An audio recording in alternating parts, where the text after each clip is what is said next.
You ask Tiger to solve. This deals with linear equations with one unknown.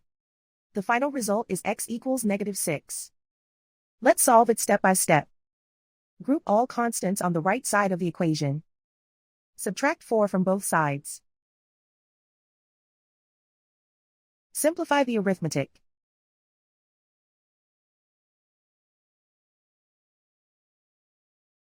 Isolate the x. Divide both sides by -3. Cancel out the negatives. Simplify the fraction. Move the negative sign from the denominator to the numerator. Find the greatest common factor of the numerator and denominator.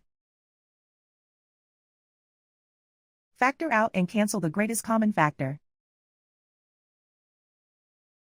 And so the final result is x equals -6.